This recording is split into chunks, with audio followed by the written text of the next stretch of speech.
नए लोग कौन कौन जुड़े हुए हैं? एक तो आनंद जी हैं। एक अस्रिता। अर्चना जी तो पहले से जुड़ रही हैं। अच्छा, पीके है, कौन है वो? मैम निधि। निधि जी। आप तो यस मैम। लगता है कि भगत सिंह वाला गेम खेल रही हैं, वेश बदल बदल के, नाम बदल बदल के। मैम मैम मैम नाम चेंज करके निधि डाले थे, लेकिन फिर डांट सुने पापा से कि मेरे आईडी पे तुम चेंज कर दी हो, अब मेरा हर जगह वही शो कर रहा है। तो इसीलिए फिर से हम उन्हीं गुड का इवनिंग नाम मैम। कर। Good evening. Good evening. अच्छा चलिए, अब जो भी नाम चेंज होगा, न्यू कैंडिडेट जुड़ेगा, वो सब निधि जी रहेंगे। चलिए, इस टॉपिक में हम लोग का कुछ थोड़ा सा पॉइंट्स बाकी है, उसको हम आज क्लियर कर देते हैं आप लोगों का। हम लोग कल देखे थे नेचर एंड नर्चर डिबेट्स, देखे थे ना कि आनुवांशिकता और हम लोग का वंशानुक्रम, इन दोनों का जो डिबेट्स हो रहा था, बहुत से हम लोग के साइंटिस्ट है ये मान रहे थे कि नेचर का ज्यादा इन रोल है डेवलपमेंट में बच्चों के।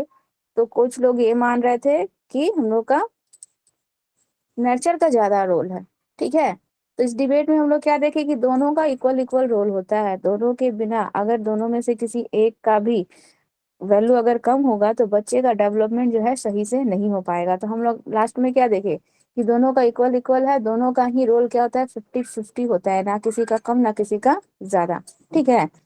ये चीज पे हम लोग कल टॉपिक पे डिस्कस कर लिए थे। आज हम लोग का है कि अगर शिक्षा में अनुवांशिकता तथा वातावरण का महत्व क्या होता है, importance of heredity and environment. ठीक है, इन एजुकेशन। बट क्योंकि एज ए टीचर हम लोग को क्या है, हम लोग बच्चों का डेवलपमेंट देख रहे हैं, हम लोग को बच्चों को क्या करना है, टीच करना है, पढ़ाना है। तो हम लोग को बच्चों के हर एक पक्ष को देखना है, उसके अनुसार हम लोग का बच्चों का क्या करना है, डेवलपमेंट करना है। तो शिक्षा में क्या इसका इम्पोर्टेंस है, अनुवांशिकता और वातावरण के द्वारा हम लोग बच्चे को कैसे टीच कर सकते हैं।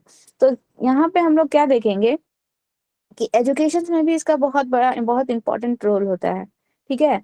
अब हम लोग का बच्चों को अनुवांशिकता यानी कि हेरिडिटी के जो थ्रू जो बच्चों को जो भी क्वालिटी मिला है, जो डीएनए के थ्रू जो भी बच्चों में गुण आया है, उसमें तो हम लोग कोई चेंज नहीं ला सकते हैं, वो तो जन्मजात है। ठीक है, वो तो इनेट है, वो जन्मजात है, उसमें हम लोग कोई बदलाव ला सकते हैं, उसको हम चेंज कर सकते हैं नहीं। लेकिन उसको ध्यान में रखते हुए हम उसके अनुसार बच्चों के लिए एनवायरनमेंट बना सकते हैं। ठीक है। हम जानते हैं कि बच्चा कैसा है, उसके अंदर क्या क्या फीचर्स है। ठीक है, वो क्या क्या आगे कर सकता है, उसका फ्यूचर किस में ज्यादा डेवलप्ड हो सकता है, उसके अनुसार हम बच्चों को इन्वायरमेंट दे सकते हैं ना। हम हमको पता है कि हम लोग का इन्वायरमेंट जो है वो क्या है, आउटर है, उस वो जो हम लोग का क्या होता है, बाह्य होता है। उसमें हम किसी प्रकार का चेंजेस ला सकते हैं, उसमें हम बच्चों के फीचर्स के अनुसार उसमें हम लोग कुछ भी अमेंडमेंट जोड़ सकते हैं, उसमें कुछ भी घटा सकते हैं, कुछ भी कर सकते हैं। लेकिन बच्चों की जो अनुवांशिकता है, हेरिडिटी है, वो तो जन्मजात है, उसमें हम लोग कुछ नहीं कर सकते हैं। वो बच्चे जो लेकर आए हैं वो वही रहेगा। ठीक है। लेकिन उसको ध्यान में रखकर हमको क्या करना है, एक महान संगीतकार का बेटा है तो हम बच्चे को वैसा एनवायरनमेंट देंगे कि बच्चा भी एक अपने पिता की तरह या फिर अपने आगे वाले जनरेशन की तरह एक महान संगीतकार बने। ठीक है। एक हम लोग का अगर मान लीजिए बहुत ब्रिलियंट पर्सन साइंटिस्ट का बेटा है तो उसको वैसा एनवायरनमेंट दिया जाए कि बच्चा उस टाइप का बने। एक महान संत का बेटा है और बाई चांस जो है वो जो है किसी कारण से गलत संगति में पड़ गया, तो हम क्या कर सकते हैं, वहां पे उस बच्चे के लिए ऐसा एनवायरनमेंट बना सकते हैं कि वो बच्चा जो है उस संगति से निकल कर अपने फादर की तरह या फिर अपने जनरेशन की तरह एक अच्छा संत या फिर महान आदमी बन सके। ठीक है। तो हम एनवायरनमेंट उनके अनुसार सेट कर सकते हैं, लेकिन उनके जीन में, उनकी अनुवांशिकता में हम किसी प्रकार का कोई परिवर्तन नहीं कर सकते हैं। ठीक है। तो एज ए टीचर हम लोग को इस बात पे ध्यान रखना है कि बच्चे के अंदर, ठीक है, हम टीचर्स में भी क्वालिटी होती है कि बच्चे में क्या गुण है, बच्चा क्या कर सकता है, उसका किस चीज में इंटरेस्ट है। बच्चे को उस चीज का नॉलेज नहीं रहता है कि वो किस फील्ड में आगे हैं या फिर क्या उनमें ज्यादा अच्छा क्वालिटी है। वो हम लोगों में, हम लोग देख के बच्चों को देख कर परखते हैं कि ये बच्चा जो है बहुत ब्रिलियंट है, ये बच्चा इस फील्ड में आगे कर सकता है या फिर ऐसे कर सकता है। तो हम लोग क्या करना है, एज अ टीचर हम लोग को बच्चे को वैसा इन्वायरमेंट देना है, वैसा माहौल देना है कि बच्चा जो है आगे की तरह और अच्छा डेवलपमेंट कर सके। या फिर सपोज दैट कि बच्चे का इन्वायरमेंट अच्छा नहीं है, ठीक है, बच्चा एक ऐसे माता पिता की संतान है जो कि बहुत जो है अच्छे फैमिली से बिलोंग करता है, ठीक है, उनका फैमिली बैकग्राउंड बहुत अच्छा है, उनमें उनका कोई क्रिमिनल रिकॉर्ड नहीं है, लेकिन बच्चा किसी बुरे संगति में पढ़कर जो है गलत रास्ते पे चला गया, तो वहां पे हम बच्चों के लिए एक ऐसा एनवायरनमेंट क्रिएट कर सकते हैं, या फिर एक ऐसा एनवायरनमेंट उनको दे सकते हैं जहाँ पे बच्चे जो है इस गलत संगति से निकलकर एक अच्छे वातावरण में जी सके, अच्छे लोगों के साथ रह सके, अच्छा बिहेव कर सके, ठीक है। तो ये हम लोग के हाथ में है, और हम लोग वातावरण में बदलाव लाने का पूरा प्रयत्न या कोशिश कर सकते हैं। तो वातावरण में बदलाव लाया जा सकता है, लेकिन आनुवंशिकता में किसी प्रकार का कोई चेंजेस हम लोग नहीं ला सकते हैं, वो क्या होता है, जन्मजात होता है, ठीक है।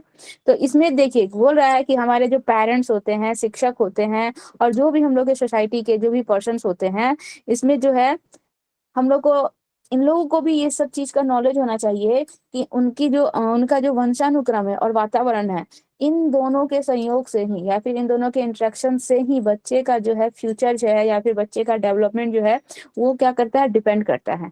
तो इसमें हर किसी का, चाहे वो पेरेंट्स हो, चाहे टीचर्स हो, चाहे सोसाइटी के पर्सन हो, हर किसी को एक अच्छे नागरिक की भूमिका निभानी है बच्चे के विकास में, बच्चों के डेवलपमेंट में, ठीक है। मतलब जितना एक्टिवली अगर सोसाइटी, पेरेंट, टीचर्स ये सब बच्चों के डेवलपमेंट में विकास करेंगे, बच्चों का डेवलपमेंट सही तरीके से होगा। अगर इसमें सोसाइटी लापरवाही करती है, या पेरेंट्स लापरवाही करते हैं, या टीचर्स बच्चे के साथ अच्छा बिहेव नहीं करते हैं, या क्लासरूम में उनके साथ अच्छे से ट्रीट नहीं किया जाता है, तो उस कंडीशंस में ऐसा एनवायरनमेंट बच्चे को मिल रहा है, ठीक है। सपोज डेट होता है, बहुत बहुत से जगह होता है कि बच्चा जो है, मान लीजिए मिडिल क्लास फैमिली से है, या फिर बच्चा जो है लोअर कास्ट का है, तो क्लास में उसको क्या किया जाता है, अलग से ट्रीट किया जाता है। या फिर मान लीजिए बच्चा थोड़ा पढ़ने में कमजोर है, ठीक है, टीचर्स उसको बार बार क्या करते हैं, टोंटिंग करते हैं कि तुम तो गधा है, तुमको तो कुछ आता नहीं है, तुमसे पूछने का कोई मतलब ही नहीं है। तो बच्चे को बार बार अगर ऐसा इन्वायरमेंट दिया जाए, तो वो बच्चा डेवलप भी करना चाहे या फिर सीखना या पढ़ना भी चाहे, तो बच्चा क्या होगा, वो बार बार पीछे हटेगा, या फिर उसके मन में टीचर्स के प्रति या फिर सोसाइटी वाले अगर ऐसा करते हैं तो उनके प्रति बच्चे के मन में क्या होगा, गुस्से की भावना आएगी। तो इस प्रकार का अगर हम लोग बच्चे के साथ इन्वायरमेंट देते हैं या ट्रीट करते हैं, तो बच्चा ऑब्वियसली गलत राह पर जाएगा। तो इसके लिए सोसाइटी का, पेरेंट्स का, टीचर्स का, इन सब का रोल बच्चे के डेवलपमेंट में बहुत ज्यादा इंपॉर्टेंस है, और इन सबको बच्चों के साथ पॉजिटिव बिहेव करना चाहिए, उनके साथ अच्छा इन्वायरमेंट क्रिएट करना चाहिए, ठीक है। तो शिक्षा में हम लोग का आनुवंशिकता और वातावरण में शिक्षा का ये इम्पोर्टेंट रोल होता है। क्लियर हुआ? Yes ma'am. अच्छा, आज ज्योति जी जुड़ी हो या नहीं? नहीं जुड़ी ज्योति जी ना। चलिए, इसके बाद एक हम लोग का टॉपिक है कि विकास का अधिगम के साथ संबंध। अधिगम का मतलब यहाँ पे आप लोग को जानना है लर्निंग, ठीक है, मीन्स सीखना। सीटेड में अधिगम शब्द बोल के ही आएगा या फिर लर्निंग शब्द बोल के ही आएगा। बच्चों के डेवलपमेंट में लर्निंग का क्या इंपॉर्टेंस होता है, सीखना। हम लोग क्या है, हम लोग सोसाइटी में रहते हैं, समाज में रहते हैं, एक दूसरे से इंटरेक्ट होते हैं, एक दूसरे से कम्युनिकेशंस करते हैं, हम लोग कुछ ना कुछ तो सीखते हैं ना, अधिगम कर रहे हैं ना। हम लोग क्या कर रहे हैं, आज हम लोग सब एक साथ एक ग्रुप में जुड़े हुए हैं, आपस में किसी टॉपिक पे डिस्कस कर रहे हैं, इसके थ्रू भी हम लोग एक दूसरे से कुछ ना कुछ लर्निंग कर रहे हैं, सीख रहे हैं, ठीक है, अधिगम कर रहे हैं। मतलब हर एक कदम पर, हर एक दिन, हर रोज हम लोग हर एक टाइम पे अगर देखा जाए तो हर एक मोमेंट पे हम लोग कुछ ना कुछ जो है सीखते रहते हैं। मानव का जन्म जब से होता है, ठीक है, ह्यूमन जब से जन्म लेता है तब उसे वो कुछ ना कुछ वो सीखता ही है, और मरने के एक क्षण पहले तक ह्यूमंस में जो है डेवलपमेंट, विकास होता है, वह कुछ ना कुछ सीखता है, अधिगम उसका होता रहता है। तो अधिगम यानी कि लर्निंग का, ठीक है, यानी कि लर्निंग यानी कि सीखना, इसका अगर हम लोग देखा जाए तो इसका डेवलपमेंट से बहुत ज्यादा रिलेशन होता है। हम लोग कुछ भी सीख रहे हैं, उसी से ना हम लोग का विकास हो रहा है, ठीक है। आज हम लोग छोटे थे, हम लोग उठना सीखे, बैठना सीखे, चलना सीखे, ये सब हम लोग सीखे, तभी ना हमारा डेवलपमेंट हुआ, इसी को ना डेवलपमेंट कहा जाएगा। हम लोग जो भी छोटी सी बातें जो सीख रहे हैं यानी कि हम लोग अपना डेवलपमेंट कर रहे हैं, हम लोग अपना विकास कर रहे हैं, ठीक है। बच्चा जो है अगर चलना नहीं सीखता, बोलना नहीं सीखता, खाना नहीं सीखता, तो हम लोग क्या बोलते कि बच्चे का विकास ही नहीं हो पा रहा है, यही ना कहते। हम लोग जो कुछ भी सीखते हैं, जो भी छोटी छोटी बातें सीखते हैं, वही हम लोग का क्या कहलाता है, विकास कहलाता है, वही हम लोग का डेवलपमेंट कहलाता है। तो बालक का विकास जो है जन्म के तुरंत बाद ही शुरू हो जाता है। जन्म के तुरंत बाद शिशु जो अपना सिर उठाना शुरू करता है, अपने हाथ पैर पटकना शुरू करता है, सीख वो सब चीजें वो सीख रहा है। ठीक है, वो बोलना सीख रहा है, या फिर वो चलना सीख रहा है, वो ठोस पदार्थों को खाना सीख रहा है। ठीक है, वो स्कूल जाता है, वो बहुत एजुकेशन वहाँ पे बहुत सारी चीजों को लर्न करता है या अधिगम कर रहा है। वो सब से क्या हो रहा है, बालक का, शिशु का विकास हो रहा है। शिशु धीरे धीरे धीरे धीरे डेवलपमेंट करते हुए आगे की तरफ मूव कर रहा है। ठीक है, तो हम लोग जितना ज्यादा सीखते हैं उतना ज्यादा हम लोग का क्या होता है, विकास होता है। हम जो कुछ भी जितना ज्यादा सीखेंगे उतना ज्यादा हम लोग का डेवलपमेंट होगा। अगर हम सीखना आज बंद कर दे या किसी चीजों को जानना बंद कर दे, हम लोग का डेवलपमेंट यहीं पे रुक जाएगा। जैसे कि फॉर एग्जाम्पल मान लीजिए, एक शिशु जो है वह बोलता था। ठीक है, जन्म के दौरान वह बोलता था, जन्म के 5 या 6 वर्षों तक वह बच्चा बोलता था, लेकिन अचानक से किसी इंसिडेंट की वजह से बच्चा जो है वह क्या हो गया, बोलना बंद कर दिया। ठीक है, बच्चे का जो है उसको क्या बोला जाए, गूंगा हो गया बच्चा। ठीक है, वो बोलना बंद कर गया, तो वहां पे बच्चे का भाषाई विकास क्या हो जाएगा, पूरी तरह से रुक जाएगा। भाषा का विकास हो रहा है, बच्चा अब कुछ सीख ही नहीं रहा है, बच्चा नए शब्दों का प्रयोग ही नहीं कर पा रहा है, बच्चा बोल ही नहीं पा रहा है, तो बच्चे का विकास तो रुक गया। जब तक वह बोल रहा था, जब तक वह चीजों को सीख रहा था, तब तक बच्चे का विकास हो रहा था, नए नए शब्दों का वह प्रयोग कर रहा था, बच्चे का विकास हो रहा था। जहां इंसिडेंट हुआ, उसके साथ एक घटना घटी, वह बोलना बंद कर दिया, ठीक है, वह मूक हो गया, बच्चे का विकास वहीं पर रुक गया।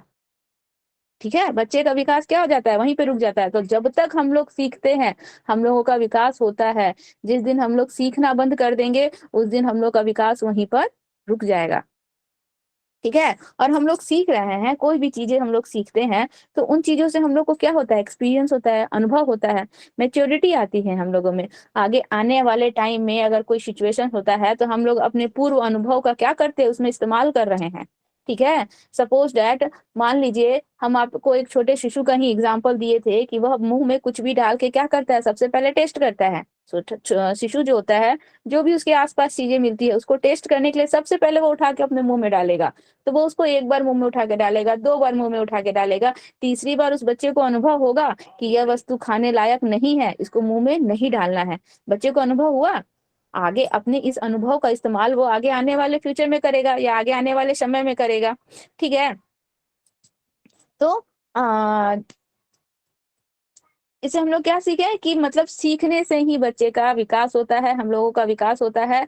और जैसे जैसे हम लोग चीजों को सीखते हैं, हम लोगों में अनुभव आता है, हमारे व्यवहार में परिवर्तन आता है, हमारा बिहेवियर क्या होता है, चेंज हो जाता है। ठीक है, जैसे कि जो शिशु जिसको खाने नहीं आता था या जिसको चलने नहीं आता था, धीरे धीरे धीरे धीरे सीखते सीखते वो चलना सीख गया। ठीक है, उसके बिहेवियर में परिवर्तन आ गया। जिस बच्चे को सही से बोलने नहीं आता था, सही से शब्दों का प्रोनाउंसिएशन करने नहीं आता था, बोलते बोलते वह सही शब्द बोल गया, उसके व्यवहार में परिवर्तन आया। हम लोग बचपन में जैसे थे, आज भी हम लोग वैसे हैं, हमारे व्यवहार में परिवर्तन आ जाता है। और उसी चीज को, हमारा जो ये बिहेवियर जो चेंज हो जाता है, हमारे व्यवहार में जो परिवर्तन आता है, ये हम लोग का क्या हो जाता है, हम स्टेबल हो जाता है, हम लोग इसी चीज को अपना लेते हैं। ठीक है, अब बचपन में जैसे हम तोतला कर बोलते थे, या जिस प्रकार से हम हरकतें करते थे, किसी चीज के लिए हट करते थे, वो चीजें हम करते हैं नहीं, हमको पता चल गया है कि वो चीजें जो है गलत है। ठीक है, हमने अपने व्यवहार में परिवर्तन लाया, और जो परिवर्तन लाया वो स्थायी रूप से हम अपने कैरेक्टर में उसको क्या कर लिए, शामिल कर लिए, उसी चीज को हम अपना के आगे की तरफ मूव कर गए। तो यही हम लोग का क्या होता है कि अनुभव के साथ हम लोग अपने व्यवहार में क्या करते हैं, एकदम स्थायी परिवर्तन ला ले आते हैं। बचपन में जो हरकतें या जिस प्रकार के कार्य हम लोग करते थे, या जिस जो भी हम लोग करते थे, मान लीजिए सपोज डेट आज ही हम लोग कुछ कर रहे हैं, एक सम्स बना रहे हैं, बार बार सम्स बना रहे हैं, वो सम्स हम लोग से गलत हो जा रहा है, मिस्टेक हो जा रहा है। ठीक है, अचानक से हम क्या करते हैं, वो सम्स हमारा जो है बनाते बनाते राइट हो जाता है। बार बार गलती करने, हम बचपन में बच्चे क्या करते हैं, बार बार गलतियां करके वो सीखते हैं। तो गलती करते करते हमारा जब वो सम्स राइट हो गया, तो हम जान गए कि ये किस तरीके से बनेगा, या किस विधि से बनेगा। ठीक है, अब हम उस चीज को क्या किए, हम अपने व्यवहार में चेंज लाएं। अब हम दोबारा वो गलती नहीं करेंगे। वो जो जिस टेक्निक से या जिस विधि से हमने उसको बनाया है, उसको हम अपने व्यवहार में स्थायी रूप से क्या कर लिए, ऐड कर लिए, जोड़ लिए। अब हम दोबारा उस प्रकार का अगर हमको कुछ मिलेगा या शम्स मिलेगा, चाहे जो भी प्रॉब्लम्स होंगे, तो हम दोबारा वही गलती को दोहराएंगे नहीं। जैसे कि हम लोग जो है, आप लोग बीएड में पढ़े हो, बीएड में पढ़े हो ना आप लोग, एक कुत्ते को, भूखे कुत्ते को पिंजरे के अंदर जब बंद कर दिया जाता है, तो वह क्या करता है, बार बार लीवर पे पंजा मारता है। ठीक है, बार बार गलती करता है, और गलती करके क्या करता है, लीवर को खोलने की कोशिश करता है, पिंजरे को खोलने की कोशिश करता है। अचानक से उसका पंजा जो है लीवर पर पड़ जाता है और पिंजरा खुल जाता है। बाहर भोजन रखा हुआ था, वो भोजन खा के अपनी भूख को शांत कर लेता है। ठीक है, तो वह एक बार जो है बार बार प्रयास करता है। दूसरी बार जब यह प्रयास करता है तो उसके प्रयास में कम समय लगता है। तीसरी बार जब यह प्रयास करता है तो और कम समय लगता है। चौथी बार जब प्रयास करता है तो और कम समय लगता है। और अंत में वह कुत्ता ऐसे सिचुएशन में आ जाता है कि एक बार में लीवर पे पंजा मारता है और क्या करता है, पिंजरे का दरवाजा खोल लेता है। तो यानी कि उसने क्या किया, इस चीज को अपने व्यवहार में स्थायी रूप से उसने उसको कैरेक्टर में बैठा लिया। अब उसको समझ में आ गया कि ये लीवर है, इस पे पंजा डालेंगे, पिंजरे का दरवाजा खुल जाएगा और हम भोजन तक आसानी से पहुंच सकते हैं। अब वह बार बार गलती नहीं करेगा, गलती, त्रुटि और प्रयास विधि का प्रयोग नहीं करेगा। वह एक बार में ही अपने मंजिल तक पहुंचने की कोशिश करेगा। तो उस कुत्ते को क्या हुआ, अनुभव हुआ। अनुभव के द्वारा वह बहुत कुछ सीखा।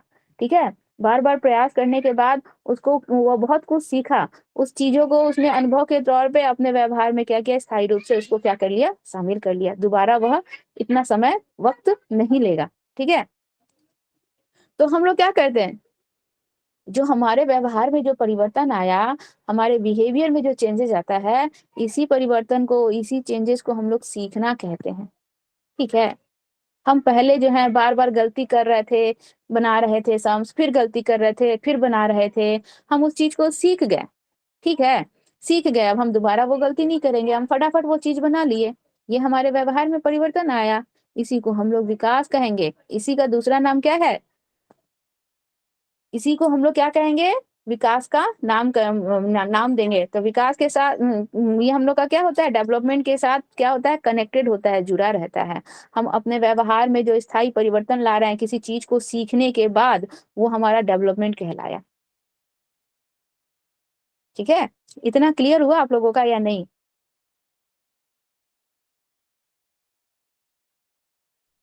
Yes ma'am. क्लियर हो गया मैम। थोड़ा सा अभी भी डाउट है। कुछ डाउट होगा सुभानु जी तो बोलिएगा। ठीक है, यस मैम, थोड़ा सा एक आध और एग्जांपल से समझ में आ जाता मैम। तो और एग्जाम्पल्स देते हैं। जैसे कि मान लीजिए हम लोग क्या है, हम लोग यहाँ पे टॉपिक पढ़ रहे हैं कि विकास का अधिगम के साथ संबंध। ठीक है, अधिगम के क्या साथ संबंध है, हम लोगों का जो डेवलपमेंट हो रहा है, ह्यूमन बॉडी का जो डेवलपमेंट होता है, या सोशली डेवलपमेंट हो रहा है, फिजिकली डेवलपमेंट हो रहा है, मेंटली डेवलपमेंट हो रहा है, इसका अधिगम के साथ क्या संबंध है, हम लोग का टॉपिक ये है। तो अधिगम का मतलब हो गया सीखना।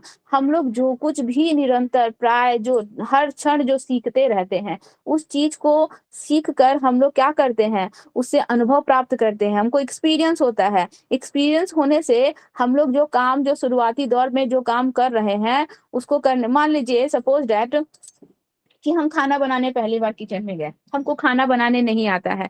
खाना बनाते बनाते कभी हम खाने में नमक पड़ जाता है ज्यादा, कभी हमारा हाथ जल जाता है, कभी कुछ हो जाता है। ठीक है, हमने शुरुआती दौर में इतनी सारी गलतियां की, लेकिन इस काम को करते करते करते करते हम वो चीज सीख जाएंगे ना, हम उस चीज को सीख जाएंगे, अच्छे से सीख जाएंगे। तो हमको क्या हो जाएगा, अनुभव हो जाएगा कि इतने खाने में हमको इतना नमक डालना है, चाहे इतने खाने में हमको इतना पानी डालना है। ठीक है, या फिर हमको बहुत सावधानी से काम करना है, अगर हम इस तरह से पकड़ेंगे बर्तन को तो हमारा हाथ जल सकता है। तो हम उस चीजों को क्या किए, ध्यान में रखे, हम सीखे, उस चीजों को ध्यान में रखे।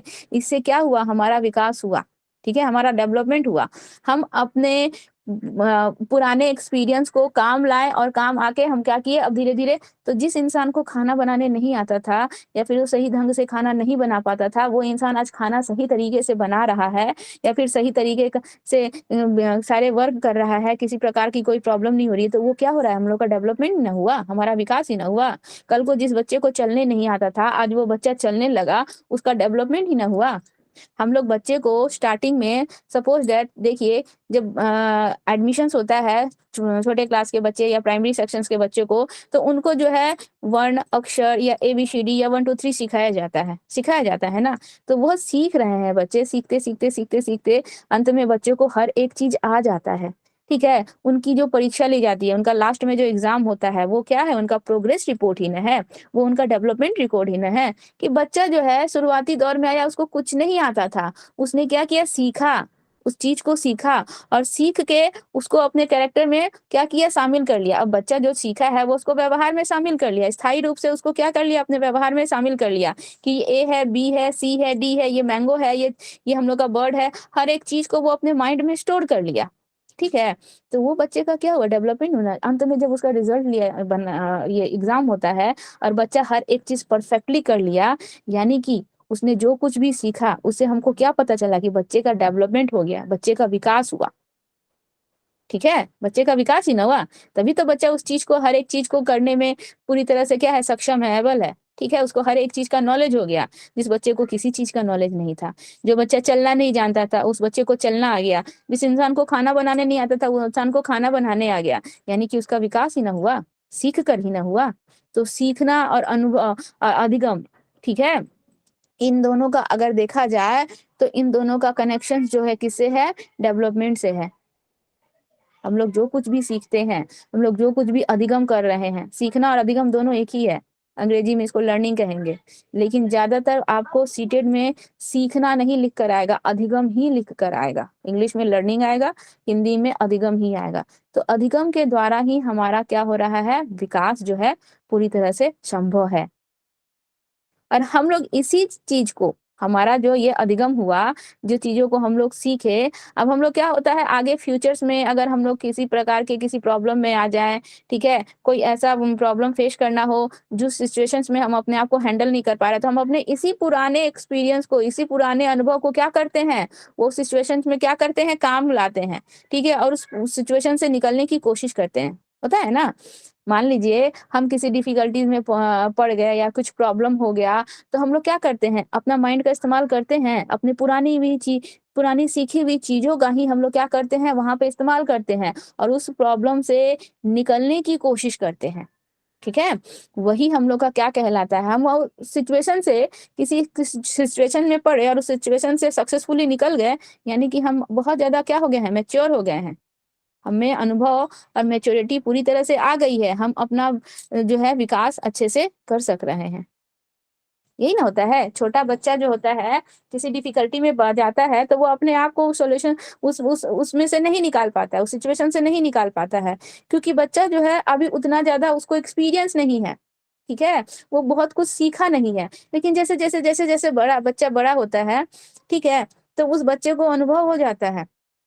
मान लीजिए एक छोटा बच्चा है, वॉकर में जब जा रहा है, वॉकर में वो खेल रहा है, खेलते खेलते फर्स्ट टाइम बच्चा खेलते खेलते गिर गया, वह बच्चा नहीं उठ पा रहा है, वह बच्चा रो रहा है, वो दूसरों की मदद के ऊपर डिपेंडेंट है। ठीक है, लेकिन एक बार गिरा, 2 बार गिरा, 3 बार गिरा, इसके बाद बच्चे को अनुभव हो गया, एक्सपीरियंस हो गया। अब क्या है, अब उसको दूसरे की मदद की जरूरत नहीं है।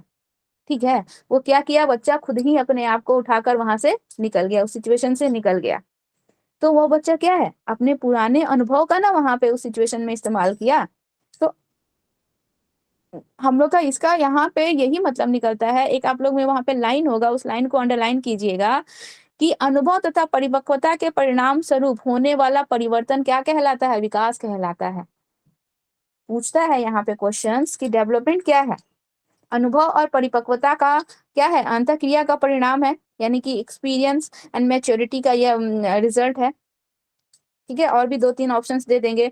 तो विकास का मतलब होता है अनुभव और परिपक्वता का परिणाम, इन दोनों के फलस्वरूप ही बच्चे का क्या होता है, डेवलपमेंट होता है। जितना ज्यादा हमको एक्सपीरियंस होगा, जितनी ज्यादा हमारे में अंदर मैच्योरिटी आएगी, हमारा उतना ज्यादा डेवलपमेंट होगा, उतना ज्यादा हमारा विकास होगा।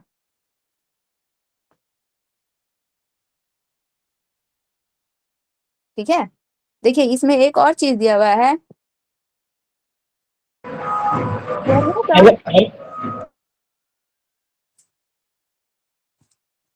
दोनों का ही अनुभव और जो हमारी मैच्योरिटी है, ठीक है, हमारे अंदर जो भी एक्सपीरियंस हो रहा है या हमारे अंदर जो मैच्योरिटी आ रही है, उसका जो दर होता है यानी कि जो रेट होता है, वो एक दूसरे से ज्यादा या कम नहीं हो सकता है। ठीक है, हम जो कुछ भी सीख रहे हैं उसका जो हमको अनुभव हो रहा है, एक्सपीरियंस हो रहा है, उसके अनुसार ही हमको क्या होती है, मैच्योरिटी आती है। ऐसा नहीं कि हमको अनुभव ज्यादा हो गया और हमारे अंदर मैच्योरिटी कम है। जितना हमको अनुभव होगा उतनी ही हमारी मैच्योरिटी आएगी। तो यह दोनों एक दूसरे से ज्यादा या कम नहीं होते हैं, दोनों प्रक्रिया एक साथ चलने वाली प्रक्रिया है। ठीक है, अनुभव और हम लोग का जो परिपक्वता का जो परिणाम होता है, यह बालक के विकास में क्या होता है, दोनों ही प्रक्रिया एक साथ साथ चलती है। और दोनों का किसी का ना ज्यादा प्रभाव पड़ता है ना किसी का कम, दोनों का क्या होता है, इक्वली प्रभाव पड़ेगा, दोनों का इक्वल रेशियो रहता है। ठीक है, बोलिए। अब आप लोग को ये, आप लोग का टॉपिक जो है आज कंप्लीट हो गया। अब आप लोग बोलिए, आप लोग को कुछ इसमें पूछना है? क्योंकि आज जो है ना, मेरा हेलो मैम। तबीयत थोड़ा ठीक नहीं है, इसलिए आज हम कोचिंग भी नहीं गए, हम घर से क्लास ले रहे हैं।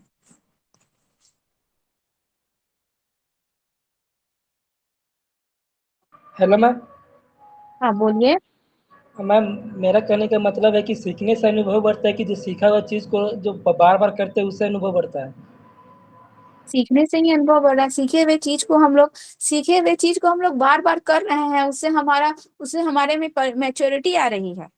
ठीक है, अगर किसी चीज को हम सीख रहे हैं तो उससे हम लोगों में एक्सपीरियंस आ रहा है। ठीक है, आप कोई भी शम्स जो है बना रहे हो, या फिर मान लीजिए आप क्लास कर रहे हो, इस चीज को सुन रहे हो, कर रहे हो, तो इससे आपको क्या हो रहा है, एक्सपीरियंस हो रहा है कि डेवलपमेंट क्या होता है। डेवलपमेंट हम लोग के सीखने की प्रक्रिया को ही डेवलपमेंट कहते हैं। हम लोग जितना ज्यादा सीखेंगे उतना ज्यादा हम लोग का डेवलपमेंट होगा। ठीक है, ये आपका क्या हुआ, ये आपका अनुभव हुआ, और उस चीज को हम लोग बार बार अप्लाई कर रहे हैं, वो हमारी मेच्योरिटी कहलाएगी। उतना हम लोगों में मेच्योरिटी आ रहा है, हमारे पास एक्सपीरियंस हो गया, एक्सपीरियंस आ गया, उस एक्सपीरियंस को बार बार हम अप्लाई कर रहे हैं, तो हमारे अंदर उतनी ज्यादा मेच्योरिटी आएगी ना। जैसे कि अच्छा कहा मैम, जाता है ना। हाँ तो अच्छा बोलिए। मैम, अगर हम सीख भी गए और उसका अभ्यास नहीं किया तो क्या अनुभव नहीं बढ़ेगा? हम सीख गए और उसका अभ्यास नहीं किए, कोई भी देखिए, हम लोग कोई भी चीज जो सीखते हैं, ठीक है, मान लीजिए आज आप ये सीटेट का क्लास कर रहे हैं, इसमें आपको बहुत ज्यादा चीजें सीखने को मिली, इससे आपको अनुभव हुआ, एक्सपीरियंस हुआ। अब आप इसका बार बार प्रैक्टिस करेंगे तो उसमें आपकी मेच्योरिटी बहुत अच्छी होगी। ठीक है, आप में उसको जानने और समझने की क्षमता बहुत अच्छी होगी। लेकिन ऐसा नहीं है कि आपका जो सीखा हुआ अनुभव है वो आप भूल जाएंगे, या फिर वो आपको नहीं रहे, या ध्यान में नहीं रहेगा, आप फिर से गलतियां करने लगेंगे, फिर से आप पुराने चीजों को फिर से किसी चीज को करके सीखने की कोशिश करेंगे, बार बार गलती करेंगे, बार बार प्रयास करेंगे, वो वाली विधि दोबारा नहीं आएगी। अगर आप जो है बाई चांस, मान लीजिए हम आपको एक एग्जाम्पल देते हैं, आप बाइक चलाना सीख गए, ठीक है, आपको बाइक चलाने आ गया, लेकिन मान लीजिए बाई चांस किसी कारणवश आप जो है 2-3 सालों तक बाइक नहीं चलाए, तो क्या आप बाइक चलाना भूल जाएंगे? नहीं भूलेंगे, बाइक चलाना आप भूलेंगे नहीं। हाँ, आपको जो उस समय अनुभव हुआ, वो अनुभव में थोड़ी बहुत कमी जरूर आएगी, लेकिन आप उसको भूलेंगे नहीं, एकदम भूलेंगे नहीं, थोड़ी बहुत कमी आएगी। आप दोबारा जब चलाने जाएंगे तो आप फिर से अपने बाइक को चलाने लगेंगे, उसमें आपको किसी प्रकार की कोई दिक्कत नहीं आएगी, कोई कमी नहीं आएगी। थोड़ा बहुत जो भूले हैं वो भी आपको चलाते चलाते आ जाएगा। लेकिन जो आप शुरुआती दौर में बाइक चलाना सीखे थे, बाइक चलाना सीखे, गिरे, एक्सीडेंट हुआ, हाथ पैर टूटा, क्या वही प्रक्रिया दोबारा जब आप 2-3 साल बाद बाइक को चलाते हैं तो वही प्रक्रिया होती है? No ma'am. नहीं होगी ना। हम जो एक चीज एक बार सीख गए, हमको उसका अनुभव हो गया, एक्सपीरियंस हो गया, हम 2-3 सालों तक अगर उस चीज को छोड़ दें, तो दोबारा हम जब उस चीज को शुरू करेंगे तो हम शुरुआती दौर से तो शुरू नहीं करते हैं। हमको तो उसका एक्सपीरियंस है, हम उसका ज्ञान है, उसको हम अपने कैरेक्टर में स्थायी रूप से बैठा लिए थे, उस चीज का हमको नॉलेज है। दोबारा हम शुरुआत से नहीं करेंगे, दोबारा हम जब चलाना जानेंगे तो हम गिर गिर के या हाथ पैर तोड़ के नहीं उसको सीखेंगे, हमको उसका ज्ञान है। हम अपने उसी पुराने अनुभव का इस्तेमाल करेंगे यहाँ पर, और थोड़ी बहुत अगर कोई दिक्कत होगी, लेकिन फिर भी हम इजीली उस चीज को क्या करेंगे, चला लेंगे। अब वही चीज चलाते चलाते चलाते चलाते हमको एक्सपीरियंस हो जाएगा। जैसे कि देखते हैं रोड पे लड़कों को चलाते चलाते ना इतना ज्यादा एक्सपीरियंस हो जाता है, इतने ज्यादा बच्चे मेच्योर हो जाते हैं कि हैंडल छोड़ के भी चलाने लगते हैं, है ना। वो उनकी मेच्योरिटी है, इतना ज्यादा वो उनको ये एक्सपीरियंस हो गया है कि अब वो हैंडल छोड़ के भी चला लेते हैं। यही मैम चीज तो मोटरसाइकिल चलाना टीचिंग चलाने में तो अंतर है ना मैम। टीचिंग अगर छोड़ दिए तो वो हाँ, अनुभव नहीं रहेगा जो 4 साल पहले था। बिल्कुल बिल्कुल आप गलत बोल रहे हैं। सीखने का मतलब क्या, कुछ भी चीज सीखना, चाहे आप बाइक चलाना सीख रहे हो, चाहे आप मान लीजिए आप बचपन में क ख ग घ सीखे हो, अब आप क ख ग घ नहीं पढ़ते हो, चाहे ABCD, चाहे ये सब चीजें नहीं पढ़ते हो, तो क्या आप वो चीजें भूल गए हो? भूल गए हो? नहीं ना। सीखने का मतलब कुछ भी चीज, चाहे हम कोई भी एक्टिविटी कर रहे हैं, चाहे हम पढ़ाई कर रहे हैं, चाहे हम कुछ सीख रहे हैं, चाहे हम कुछ व्हीकल्स चला रहे हैं, कुछ भी कर रहे हैं, वो हमारे व्यवहार में स्थायी रूप से जो है बैठ जाता है। उसको हम दोबारा नहीं भूलते हैं। थोड़ी बहुत दिक्कतें आएंगी, लेकिन हम शुरुआती दौर से फिर से शुरुआत नहीं करेंगे। समझ में आया आनंद जी? हम एक बार चलना सीख गए, ठीक है, हम एक बार चलना सीख गए, हम किसी कारणवश हमारा पैर टूट गया, चाहे कुछ हुआ, हम साल भर तक बेड पे पड़े रहें, तो क्या हम उठेंगे तो फिर हम गुटक के चलना सीखेंगे? फिर हम किसी चीज को पकड़ के खड़ा होना सीखेंगे? नहीं ना सीखेंगे। हम तो चलना सीख चुके हैं ना। हम फिर से शुरुआती दौर से शुरुआत करेंगे?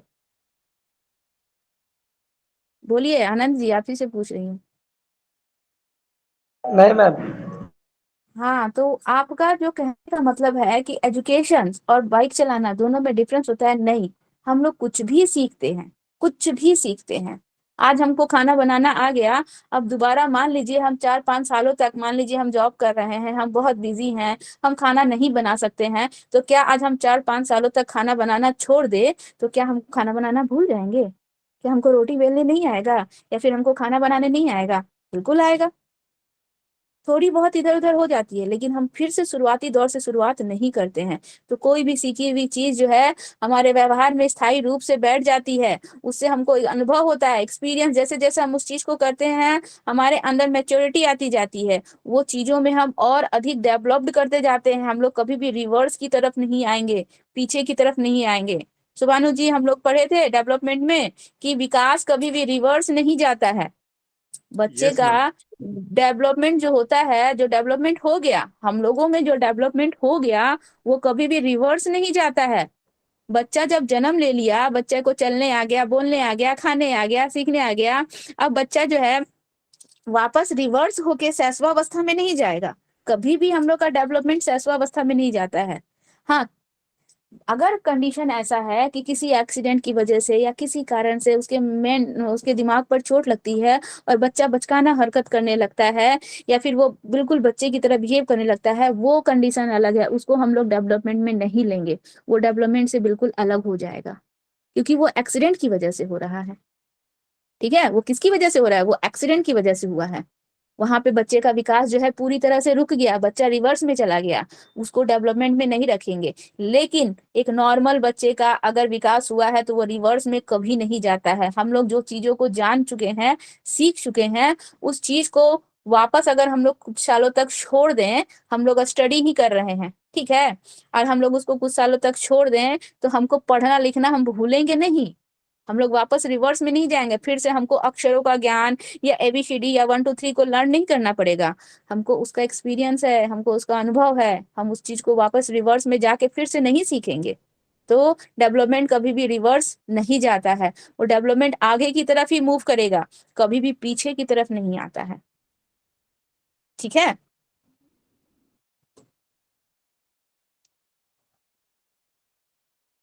चलिए, कोई प्रॉब्लम है? नो मैम, क्लियर हो गया। क्लियर हुआ? अर्चना जी हैं, निधि जी हैं, यस मैम। सुदीप्ता क्लियर जी सर। हैं, राहुल जी, पूजा जी, किन्हीं को भी कोई प्रॉब्लम? No ma'am. क्लियर हो गया? No ma'am. No ma'am. Archana ji, क्या प्रॉब्लम है? कुछ भी प्रॉब्लम नहीं है मैम, सब ठीक है। सब ठीक है।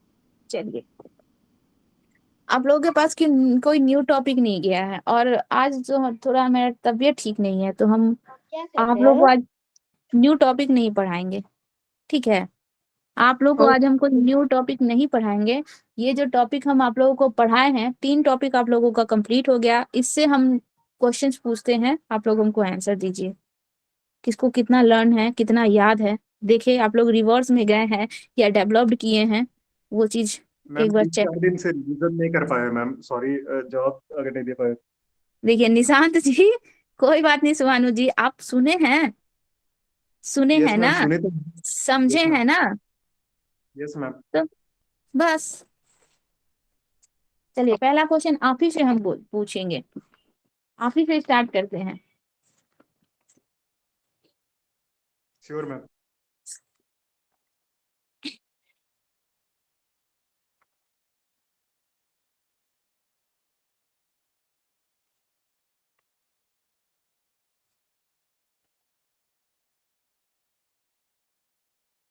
अच्छा, आप निशांत जी हमको समान प्रतिमान का सिद्धांत क्या होता है, प्रिंसिपल ऑफ यूनिफॉर्म पैटर्न्स क्या होता है, जरा बताइए तो। समान प्रतिमान का सिद्धांत। मैम आवाज नहीं आ रहा था बीच में। आवाज नहीं आ रहा था?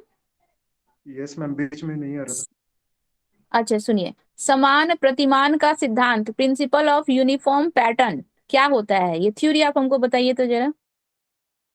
मैम किसी एक पार्टिकुलर स्पेसिस में लगातार एक समान हम लोग को दिखाई पड़ता है डेवलपमेंट। जैसे अगर हम लोग इंसान का बात करें तो इंसान में जैसा हम लोग को शारीरिक विकास होता है, सबका हाथ पैर नाक कान सर से लेकर के पैर तक जाता है, तो इसी को बोलते हैं शायद। यानी कि हर किसी का अपना एक प्रतिमान होता है, एक यूनिफॉर्म पैटर्न होता है। इंसान का बच्चा इंसान की तरह होगा, बंदर का बच्चा बंदरों की तरह होगा, कुत्ते का बच्चा कुत्ते की तरह होगा। ऐसा नहीं है कि इंसान के बच्चे के बंदर की तरह पूंछ निकल जाएंगे। तो हर किसी का प्रतिमान जो होता है एक समान और एक जैसा होता है, ठीक है? राहुल यस जी, मैम। राहुल जी चलिए आप हमको बताइए कि जो यस हम लोग मैम। का इन्फेंसी जो होता है, इन्फेंसी जो स्टेज होता है, वो कब से कब तक का होता है? 0 से 2 साल तक। 0 से 2 साल तक इन्फेंसी स्टेज आता है हम लोग का। इस इन्फेंसी स्टेज में बच्चों में किस किस का डेवलपमेंट होता है, ये जरा बताइए, और किसका डेवलपमेंट नहीं होता है?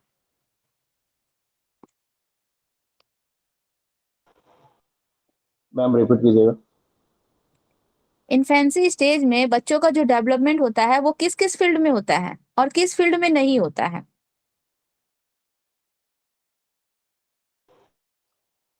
मैम जो शिशुअवस्था में जो भी विकास होता है बच्चों में, निरंतर विकास की प्रक्रिया चलती रहती है मैम।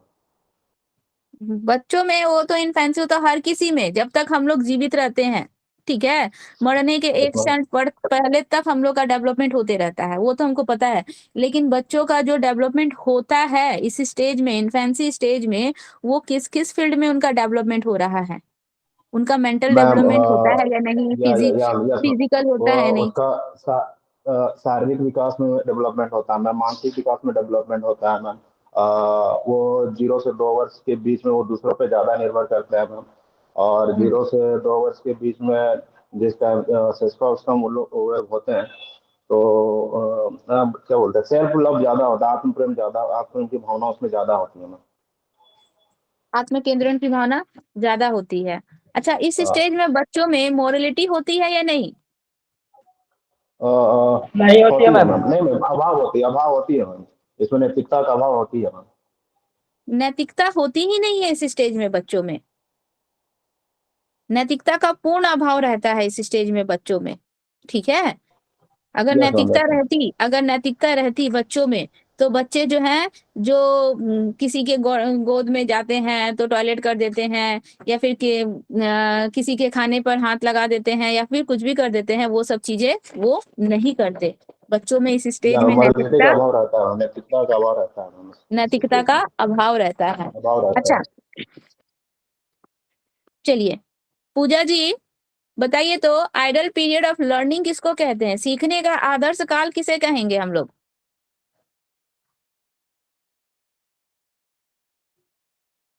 नहीं याद है मैम।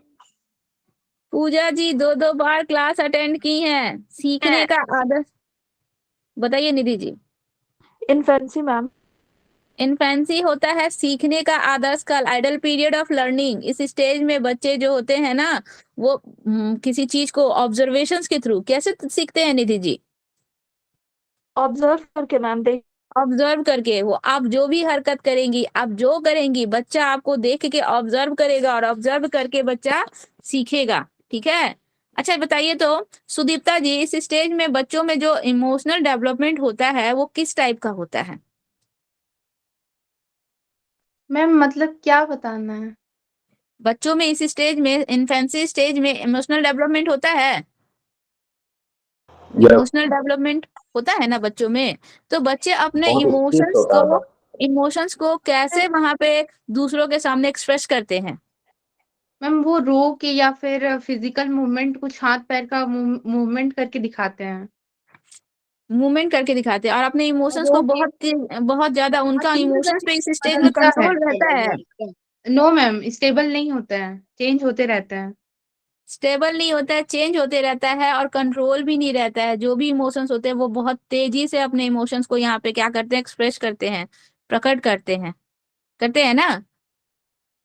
अच्छा यस बताइए मैम। जी, अंकित जी, आपको भी हम देख रहे हैं बहुत दिनों से आप प्रेजेंट है। बताइए तो ये जीवन का अनुपम काल किसको कहते हैं? बाल्यावस्था को। बाल्यावस्था को जीवन का अनुपम काल कहते हैं। अच्छा, प्री गैंग एज और प्री स्कूल एज कौन सा स्टेज को कहते हैं? मैम कोई भी बता सकते हैं। बाल्यावस्था को ही मैम। मैम बाल्यावस्था को प्री पूर्व बाल्यावस्था को प्री गैंग एज और उत्तर बाल्यावस्था को गैंग एज कहते हैं। हाँ, प्री प्री हम तो केवल प्री गैंग एज पूछे थे ना, गैंग एज पूछे थे। Pre school age and pre gang age. अच्छा बताइए तो बच्चों में नैतिक व्यवहार की आधारशिला कौन से स्टेज में आ जाती है? मोरलिटी बच्चों में कौन से स्टेज में आ जाती है? हम लोग फर्स्ट देखे इन्फेंसी में बच्चों में नैतिकता नहीं थी, मोरलिटी नहीं थी। तो किस स्टेज में बच्चों में नैतिकता आती है? मैम बाल्यावस्था। Later child. लेटर चाइल्डहुड, उत्तर बाल्यावस्था में मैम। उत्तर बाल्यावस्था। Yes ma'am. मैम 3 से 6 साल की एज। 3 से 6 साल नहीं निधि जी, 2 से 6 6। साल, 2 से 6। ठीक है, 3 से 6 अगर आपका ऑप्शंस में आता है तो आप उसको टिक कर सकती हैं, लेकिन आपको ध्यान रखना है वो 2 से 6 ही है। हम लोग का प्री गैंग है, उसको हम लोग ये प्री चाइल्डहुड कहते हैं, उसको लेटर चाइल्डहुड नहीं कहते हैं। इसमें आप लोग कंफ्यूज नहीं हुई। प्री का मतलब पहले, स्कूल जाने से पहले की अवस्था, गैंग बनाने से पहले की अवस्था। ये प्री हम लोग का लेटर प्री चाइल्डहुड का स्टेज होता है जब बच्चों में नैतिक व्यवहार की आधारशिला रखी जाती है, बच्चे नैतिकता जानते हैं। ठीक है, बच्चे बहुत ज्यादा सेल्फ सेंटर्ड होते हैं मैंने और उत्तर बाल्यावस्था में नोट्स है ना। में 3 से 6 नहीं, लिखवाए थे इसलिए कंफ्यूज हो गया। उत्तर वही बाल्यावस्था, उत्तर बाल्यावस्था कब से कब तक का स्टेज सुभानु जी? मैम उत्तर बाल्यावस्था आपका 6 से लेकर के 6 से 6 से 12 साल मैम। 12 तक। 6 से 12 ना। तो उत्तर यस बाल्यावस्था मैम। में तो ऑलरेडी हम आप लोग को क्या बताए थे, उत्तर बाल्यावस्था में ऑलरेडी बच्चों का हर एक चीज का डेवलपमेंट हो जाता है। ठीक है, यस मैम। किसी चीज को न्यू नहीं रखी जाती है, ऑलरेडी हर एक चीज का डेवलपमेंट हो जाता है, सिवाय एक को छोड़कर, उत्तर बाल्यावस्था में। बताइए तो किस चीज को छोड़कर? बच्चों में उत्तर बाल्यावस्था तक बच्चों में हर एक चीज का, उनका फिजिकल, मेंटल, उनमें मोरलिटी, हर एक चीज, पलटावी गुण है, हर एक चीज आ जाता है, केवल एक चीज को छोड़कर। क्या? मैम सामाजिक विकास। मैम सामाजिक विकास तो हो ही जाता है बच्चों में, हाँ, वो भी मोरल हम में लोग हो का जाता प्री है। चाइल्डहुड में ही मैम हो जाता है। इमेजिन। मैम जो मैच्योरिटी में नैतिक मैच्योरिटी नहीं विकास आता है। हाइपोथेटिकल डिडक्टिव रीजनिंग वाला जो क्वालिटी है वो बच्चों में हम लोग का लेटर चाइल्डहुड में आता है। 9 में। ये चीज बताए थे ना आप लोगों को कि यही एक क्वालिटी को छोड़कर हम लोग का लेटर चाइल्डहुड तक बच्चों में हर एक चीज का गुण आ जाता है, हर एक क्वालिटी आ जाती है। ठीक है, हर एक चीज का उनको नॉलेज होता है। बस ये हाइपोथेटिकल डिडक्टिव रीजनिंग यानी कि किसी चीज को ठोस रूप से बिना देखे बच्चे अपना कॉन्सेप्ट नहीं बना सकते हैं। बस यही वाला गुण जो है बच्चों में कब आता है, जब बच्चे किशोरावस्था में जाते हैं, तब एडोलेसेंस स्टेज में जाते हैं तब। समझ में आया? प्रॉब्लम स्टेज किसको कहते हैं? Ma'am post childhood. Problem stage post childhood को बोलेंगे राहुल जी। Yes ma'am. चलिए Nidhi ji, yes ma'am. Problem stage हम लोग का पोस्ट चाइल्डहुड, तो एलिमेंट्री स्कूल स्टेज क्या कहलाएगा? ओ सॉरी, उल्टा बोल दिया मैम। पोस्ट प्री चाइल्डहुड होगा मैम। उसमें। यही चीज, वो फ्री हो इसी गई, ये चीज पे पोस्ट। तो इसी चीज पे तो ध्यान देना है ना। आप लोग आंसर दे रहे हो तो क्या दे रहे हो इसको ध्यान में रखिए। प्रॉब्लम स्टेज हम लोग का प्री चाइल्डहुड होता है, elementary yes ma'am. School stage हम लोग का पोस्ट चाइल्डहुड पोस्ट होता है। चाइल्डहुड। जिसमें वे लोग अपने मम्मी पापा को परेशान कर देते हैं। हाँ, वो लोग मैम अपने क्वेश्चन मम्मी पूछा पापा को जाएगा बहुत कि ज्यादा परेशान कर मैम, देते हैं। हाँ, अगर क्वेश्चन पूछा जाएगा कि नैतिकता का विकास किस स्टेज में होता है, तो उसमें पूर्व बाल्यावस्था डालेंगे या फिर पोस्ट बाल्यावस्था? नैतिकता का की नींव अगर बोला जाएगी कि नैतिकता की शुरुआत किस नहीं, स्टेज में होती है, देखिए विकास। दोनों को समझिए। विकास मैम, हाँ, विकास। हम दोनों आपको बता रहे हैं। अगर पूछा जाता है कि नैतिकता की शुरुआत किस स्टेज में होती है या फिर न्यू किस स्टेज में डाली जाती है, तो वो हम लोग का है पूर्व बाल्यावस्था। लेकिन उसका डेवलपमेंट किस स्टेज में हो रहा है, तो उसका पूरी तरह से डेवलपमेंट जो है हम लोग का पोस्ट चाइल्डहुड में हो जाता है। पोस्ट चाइल्डहुड में लगभग इस तरह बच्चों से का घुमा हर के पूछ सकता है ना मैम? एकदम वो सीधा वो सीटेड है। कभी आपको इजी क्वेश्चन नहीं देगा और एकदम सीधा सीधा सरल भाषा में कभी क्वेश्चन नहीं देगा। वो आपको घुमा के ही देगा। कान को सीधा पकड़ सकते हैं लेकिन वो कान को घुमा के ही पकड़ के देगा। समझ में आया? आप लोग टेस्ट दीजिएगा ना। पहले वाला जो फिजिकल क्वेश्चन आता था वो सब तो एक दिन का रहता था, फिजिकली पेपर आता था, तो वो सब क्वेश्चन जो होता था वो काफी इजी रहता था। लेकिन अभी जो है पिछले साल से ये लोग जो कंप्यूटर बेस्ड एग्जाम ले रहा है, ये जो एग्जाम ले रहा है इसमें ये लोग बहुत ज्यादा लॉजिकल बेस्ड क्वेश्चन दे रहा है, बहुत ज्यादा। और ज्यादातर क्वेश्चन जो है जबकि कूट भाषा में, कथन, ये इसका रीजन है और क्या इसका रीजन ये सही है बताइए, इस टाइप का क्वेश्चन दे रहा है। तो इसमें दिमाग थोड़ा ज्यादा लगाना पड़ रहा है। समझ में आया? अच्छा ये बताइए तो, बच्चा जो है स्विमिंग पूल में स्विमिंग कर रहा है, उसमें उसका क्या हो रहा है? इसका हम लोग का ग्रॉस मोटर डेवलपमेंट हो रहा है या फिर हम लोग का फाइन मेंटल डेवलपमेंट हो रहा है, सॉरी फाइन मोटर डेवलपमेंट हो रहा है? ग्रॉस मोटर ग्रॉस डेवलपमेंट हो। ग्रॉस। ग्रॉस हो रहा है। स्विमिंग पूल में स्विमिंग कर रहा है यानी कि उसकी बड़ी मांसपेशियां काम करिए तो बच्चा ग्रॉस कर रहा है। अगर बच्चा जो है सपोज दैट बच्चा लिखने का काम कर रहा है तो क्या हो रहा है, ग्रॉस या fine? Fine Fine. Motor. Ma'am fine Fine. Motor हाँ। डेवलपमेंट हो रहा है। अच्छा, यस मैम। अच्छा ये वीर पूजा क्या होता है? जिनसे पूछेंगे वही क्या मैम? बताइएगा, जिनसे पूछेंगे। सुदीप्ता जी बताइए, वीर पूजा क्या होता है? मैम हीरो वर्शिप मीन्स होता है कि किसी को आइडियल मान के, मतलब किसी पिक्चर में या किसी को हम कुछ देख रहे हैं तो उसी को आइडियल मान के उसी को कॉपी करना और उसी के जैसा बनने का कोशिश करना, और ये किशोरावस्था में होता है। और ये किस स्टेज में होता है? किशोरावस्था में होता है। अच्छा, हम लोग का एक्विजिट जो संग्रहण की प्रवृत्ति होती है, ठीक है, ये कौन से स्टेज में होती है बच्चों में? किसी भी चीज को इकट्ठा करना, कलेक्ट करने की जो टेंडेंसी होती है, कौन से स्टेज में बच्चों में होती है? पूर्व बाल्यावस्था मैम, पूर्व बाल्यावस्था। पूर्व बाल्यावस्था में बच्चों में किसी चीज को मतलब कलेक्ट करने की टेंडेंसी होती है। सही बोल रही हैं सुभानु जी? मैम यस, इस एज में ही होता है, इस स्टेज में। चलिए राहुल जी, यस। हम लोग सब बोल के आए हैं कि हम लोग ग्रुप में रहेंगे, जो गलत भी बोलेंगे तो सब एक साथ बोलेंगे, लेकिन एकजुट रहेंगे। होता है ना मैम। हाँ, संग्रहण की टेंडेंसी कौन से स्टेज में होती है?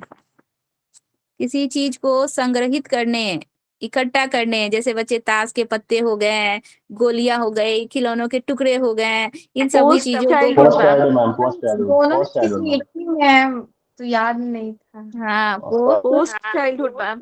पोस्ट चाइल्डहुड में होता है। वही तो हम बोले कि आप लोग एकजुट हैं, गलत भी बोलेंगे तो हम लोग एक साथ रहेंगे, मैम को कंफ्यूज कर देंगे, लेकिन हम लोग एक साथ रहेंगे। चलिए, कहाँ है निशांत जी? हैं निशांत जी? नहीं है। पूजा जी, पूजा जी,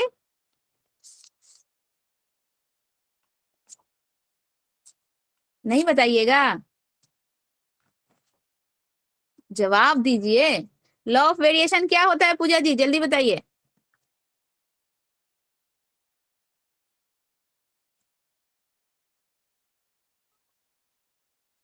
अंजू जी, अंजू जी कौन है? Yes ma'am. हाँ, आप बताइए तो लॉ ऑफ वेरिएशन क्या है? है इसका तो बस वो पॉइंट लिखे थे, उसके अंदर डील किए थे, वो नहीं लिखे हैं। ये इसीलिए तो हम बोलते हैं कि डील कीजिए। इसमें 2 पॉइंट में डील नहीं था तो हम आप लोगों को डील करवाएं। चलिए, कौन बताएगा लॉ ऑफ वेरिएशन?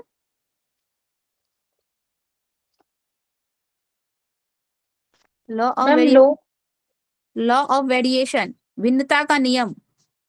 मैम इसमें ये बताया जाता है कि जिस तरह मतलब जो जीन आता है मैम पापा से, तो वो सेम टू सेम नहीं आता, हम लोग किसी न किसी टाइप से डिफरेंट रहते हैं मैम पापा से। हम्म यही इस लॉ का है, लॉ ऑफ वेरिएशन में। कोई भी मतलब कोई भी गुण है वो डिफरेंट होता है किसी न किसी तरह से। अच्छा, लॉ ऑफ मैम हम बोले वेरिएशन, मैम मैम ये बताता है कि ये लॉ ऑफ वेरिएशन कि जो भी माता पिता हैं वो जो भी माता पिता उनके बच्चे उनके जैसे नहीं होते, कुछ ना कुछ उनसे भिन्नताएं डिफरेंट होती होंगे। अच्छा, लॉ है, ऑफ उनसे वेरिएशन डिफरेंस होती एंड लॉ ऑफ रिजेम्बलेंस में क्या डिफरेंस होगा हम लोगों का? लॉ ऑफ मैम उसमें वेरिएशन, रिजेम्बलेंस में बताता है कि दोनों में कुछ ना कुछ सिमिलरिटीज होंगी, और हाँ, वेरिएशन में बताता है कि डिफरेंट होगा। वेरिएशन में डिफरेंस होगा, और हम लोग का रिजेम्बलेंस में क्या होगा? सिमिलरिटीज पाई जाती हैं। सिमिलरिटीज पाए जाए। चलिए सुभानु जी, आप हमको ये बताइए तो लॉ ऑफ सेग्रीगेशन क्या आता है?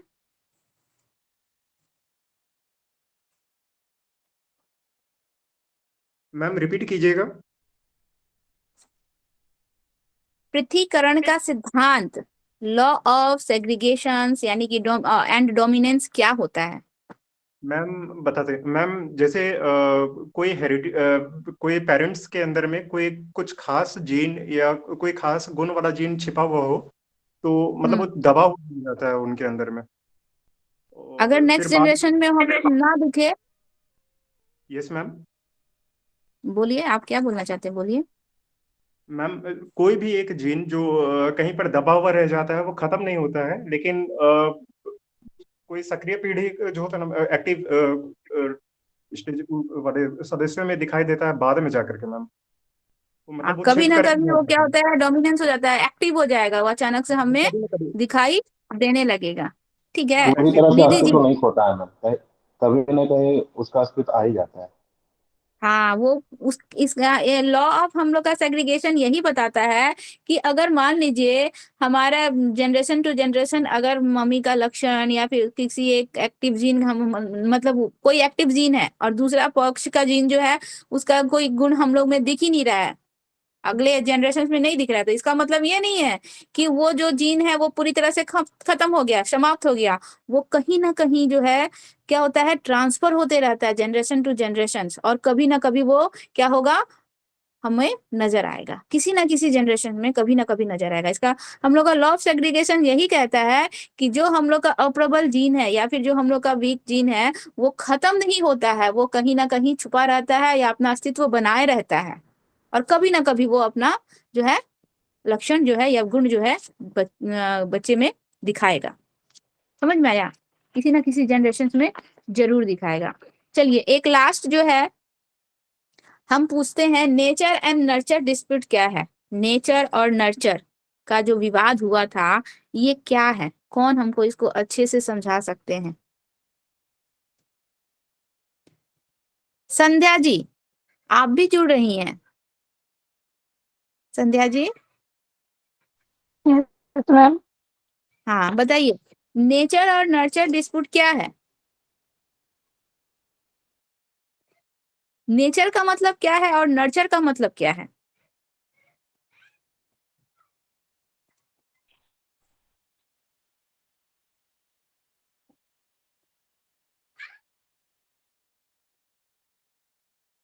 नहीं बता पाइएगा?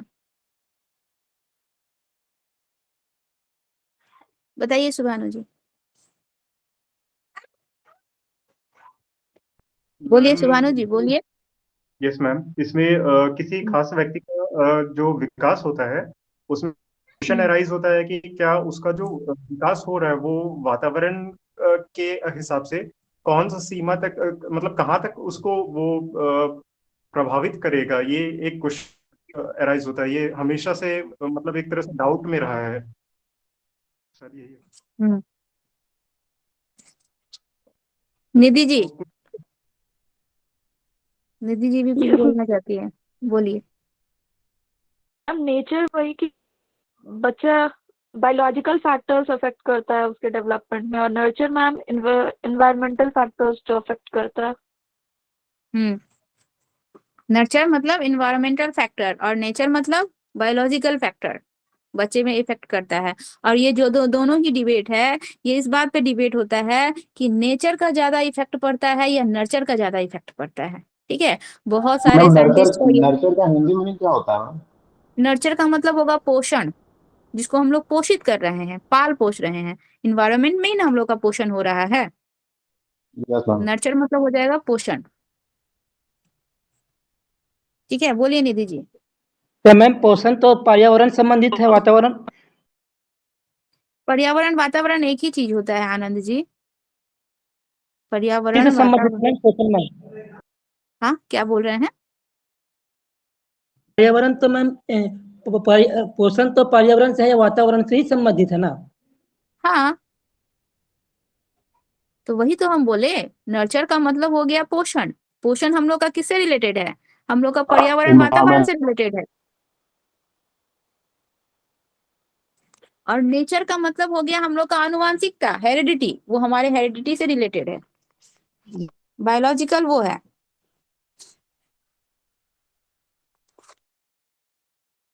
चलिए राहुल जी कुछ बोल रहे हैं? नो मैं वही बोल रहा अच्छा, एक और अजय जी, अजय नाम के एक जुड़ते थे ना, था। Yes ma'am. वो नहीं जुड़ रहे हैं अभी? उनका शायद आज क्लास था मैम, जल्दी बच्चों का ट्यूशन क्लास था। अच्छा ठीक है, आप लोग का एक बार पीछे से रिवीजन हो गया, 3 टॉपिक आप लोग का कंप्लीट हो गया। कल आप लोग को एक न्यू टॉपिक हम स्टार्ट करेंगे, इंडिविजुअल डिफरेंस। ठीक है, आप लोग ये जो हम जो नोट्स गया था इसको आप लोग नोट डाउन कर लिए कॉपी में? नहीं मैम, कर ये लेंगे। कर लीजिएगा, कर लीजिएगा। ये देखिए यस मैम। रिवीजन करना भी बहुत जरूरी है और कॉपी में सारा नोट्स होना भी बहुत जरूरी है।